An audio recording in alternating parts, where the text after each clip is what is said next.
Middle School, and welcome to the Crow's Nest. I'm Isabella. And I'm Tatum, and today is Friday, August 18th, 2017. At this time, let us pause for a moment of silence.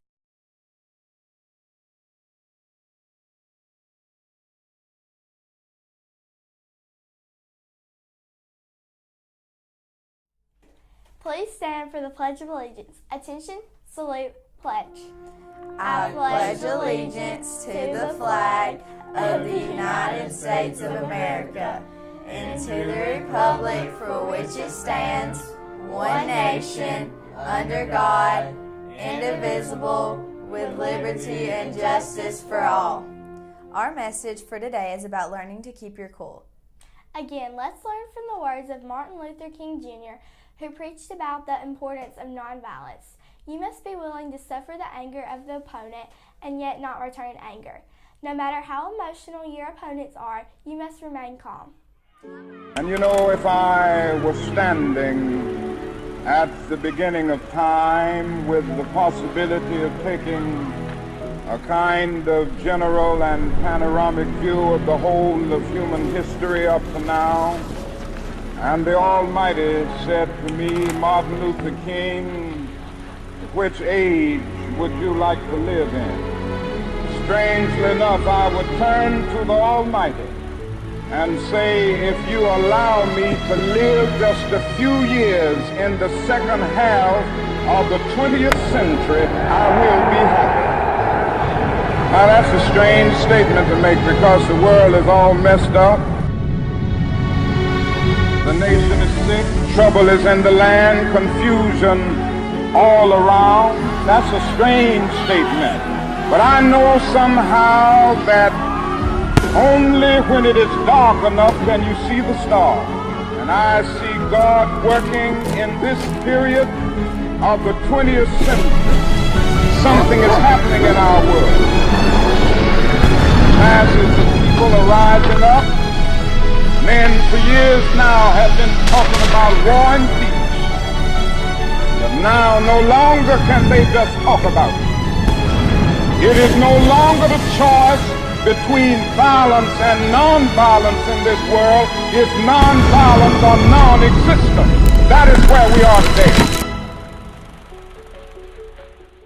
For lunch today, our menu will be cheeseburger or pizza, french fries, baked beans, carrot sticks, salads, and an orange. Or you can choose a grilled chicken salad or a grab-and-go meal.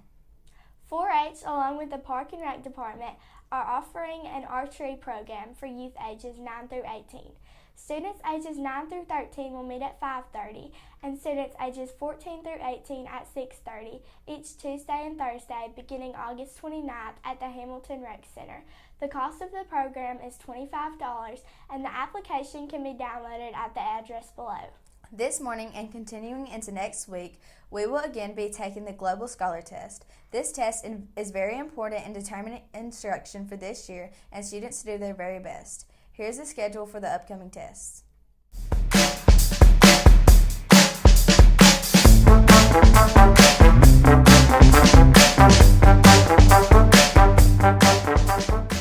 Sixth grade students who are interested in joining band should come with their parent to instrument night this Monday the 21st, beginning after school from 3 to 5. Guides to music will be on hand and parents can look at and purchase instruments for their child. Payment plans are available as well. Interested students should make plans to be there. If you have any questions, please contact Mr. Woods. This Monday will be a historical day and one you may remember for the years to come. For the first time since 1918, the entire contiguous United States will view either a complete or partial solar eclipse.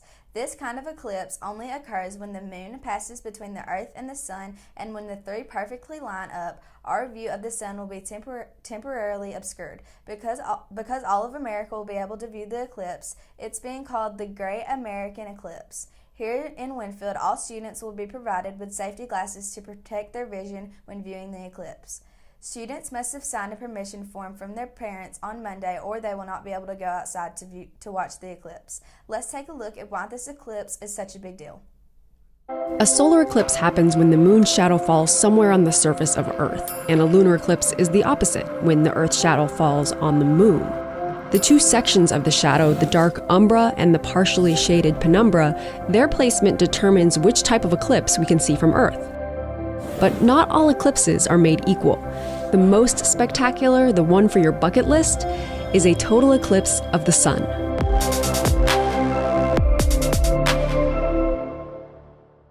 A total solar eclipse begins as a partial eclipse. You'll notice trees projecting the crescent sun and shadows becoming sharper than normal.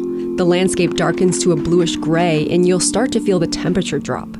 From the west, the moon's shadow rushes towards you like a silent storm. Look up, and you'll see the last sliver of the sun sparkling like a diamond ring before it's broken into a string of beads by the moon's rough terrain.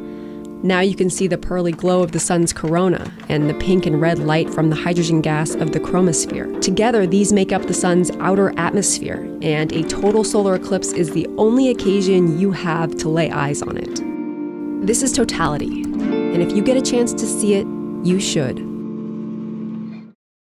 The moon orbits Earth every 29.5 days, but we don't get eclipses every month. That's because the moon's orbit isn't in line with Earth's orbit. It's tilted about 5 degrees. That doesn't seem like much, but keep in mind that the scale of the model we're showing to you is way off. If the Earth and moon are this size, the distance between them should be around 10 feet. At this distance, 5 degrees is enough to keep the moon's shadow off of Earth and the Earth's shadow off the moon most months. So why do we ever get eclipses? Because there are 2 points where the moon's orbit crosses the sun's plane, called nodes. And as the Earth moves along its annual orbit, those points line up with the sun about twice a year. As the moon passes between the sun and Earth at that time, we get a solar eclipse. And when it's behind Earth at that time, we get a lunar eclipse. There are a ton of orbital quirks that make predicting eclipses really complicated, but in general, we'll have a few solar and a few lunar eclipses of some sort every year. But you're more likely to see a total lunar eclipse in your lifetime than a total solar one. The totality of a lunar eclipse can last well over an hour, and it's viewable for anyone on the night side of Earth. The moon often turns red during a total lunar eclipse because our planet's atmosphere scatters the bluer wavelengths of light while the longer, redder wavelengths pass through. Or to put it another way, a total lunar eclipse projects all of the world's sunsets and sunrises onto the moon. Total solar eclipses seem much more rare because totality lasts just a few minutes, and although Earth gets a total solar eclipse every 18 months on average, each one is only viewable by less than 0.5% of Earth's surface. Eclipse chasers travel all over the world to put themselves in the path of that shadow.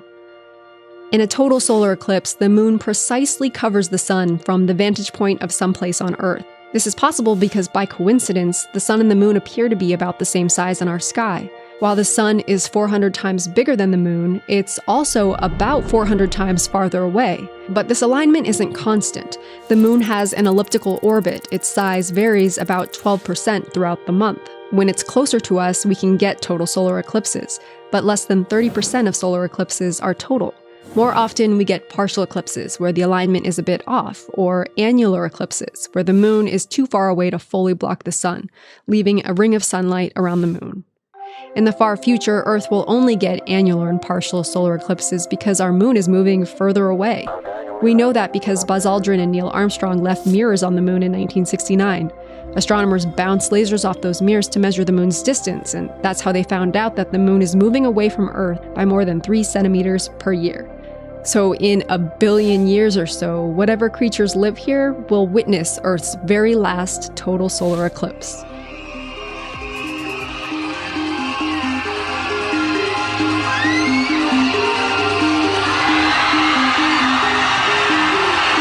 We can see on the radio on the screen a fantastic total solar eclipse taken from the pictures above the clouds. Fabuleuse en bas et à l'ouest, c'est proprio sensationnel. Der Chef der Sternakademie war super in so einem Moment, Herr Philemon.